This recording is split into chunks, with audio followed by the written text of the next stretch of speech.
we're sending all of our fucking car business down south to be worked at in some factories down south. And there's all kinds of craziness going on at the border already. And now we have this fucking crazy threat going on south of fucking the border.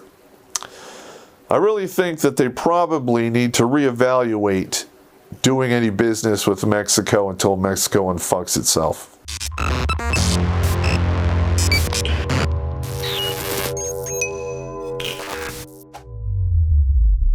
Hello everybody, Terrence Popp here with another episode of Live from the Lair. Alright, what are we going to talk about today? Oh, that's right. Got a couple questions in regards to all the bullshit that's going down in Mexico with the drug cartels and the family that just got whacked and the big shootout they had.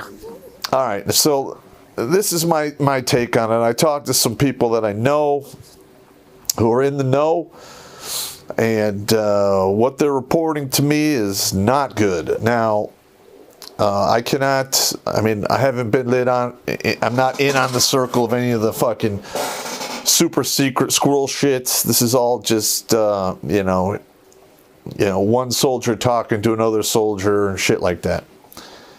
See, in the 80s, we started off with the war on drugs. It started pretty much down in South America, and it wound up, in Colombia, Bolivia, Brazil, Honduras. Panama was a real big trafficker in there. That's one of the main reasons why we jumped into Panama and, fucked up that Noriega, that asshat, that pineapple-faced motherfucker that he is.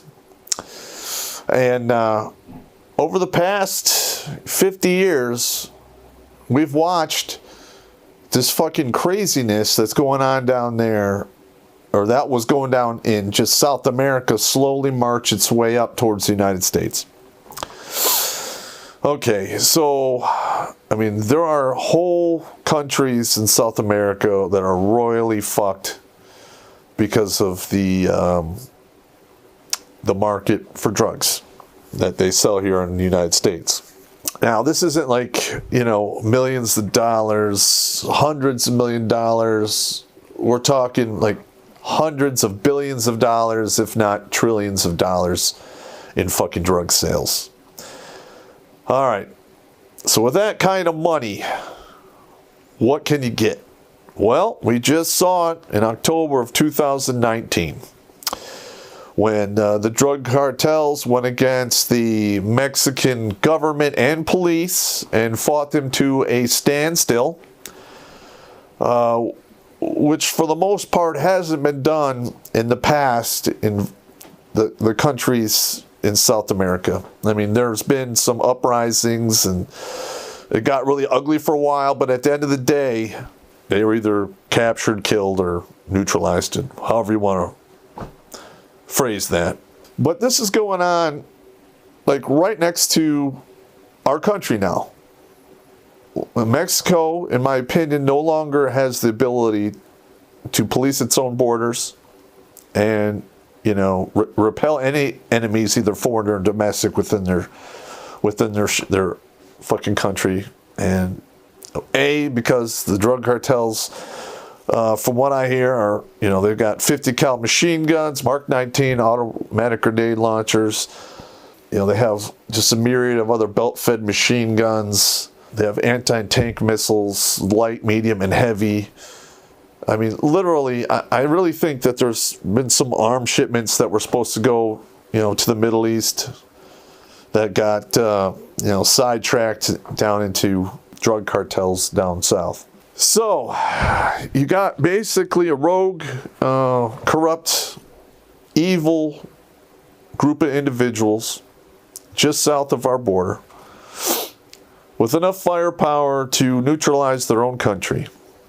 And I would venture to guess that they probably have on deck, or the ability to have on deck, air assets to include fixed wing and rotary wing, aircraft.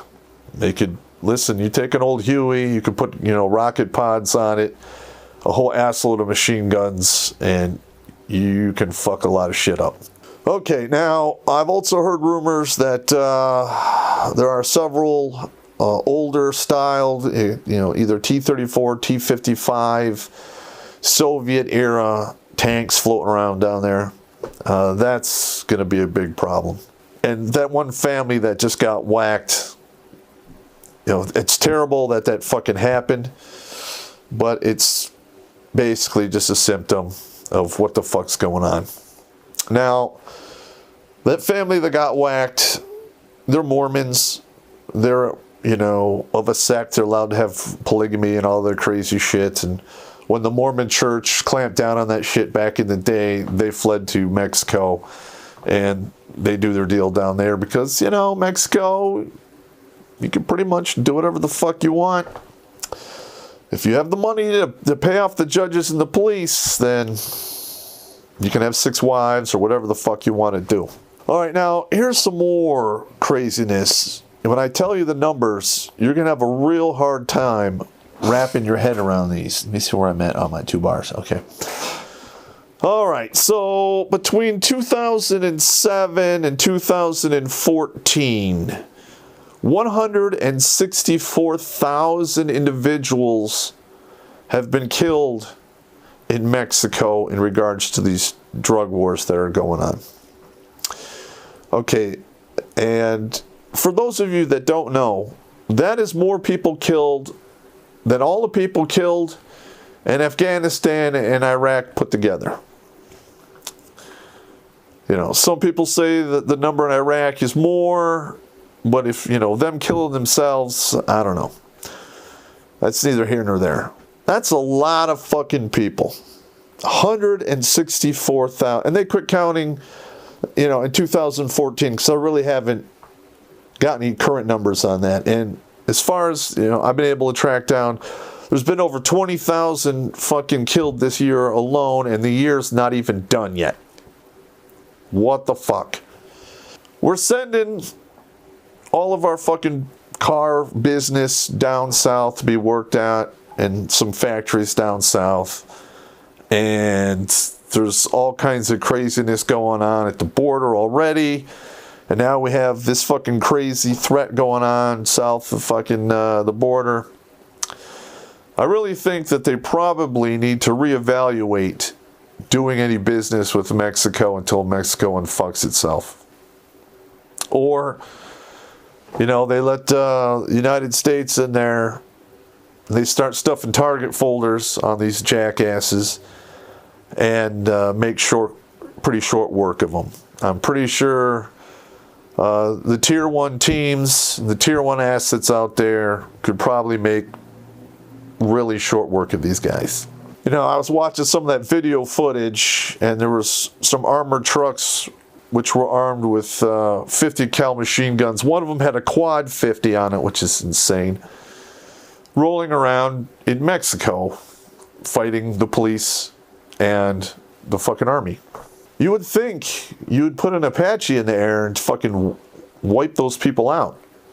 I've seen it done just like that. They pop like grapes. But, until they invite us in there or something more egregious happens, I think we're just going to have to fucking grin and bear it. Now, here's another thing that went down in 2014, because I've been following this for a while. In 2014, a whole bus with 43 college students on it disappeared. And no one on that bus has been seen of or heard from again. And no one can get any fucking answers. Not to mention, a whole crazy amount of fucking people found dead in the fucking desert and all kinds of other crazy shit.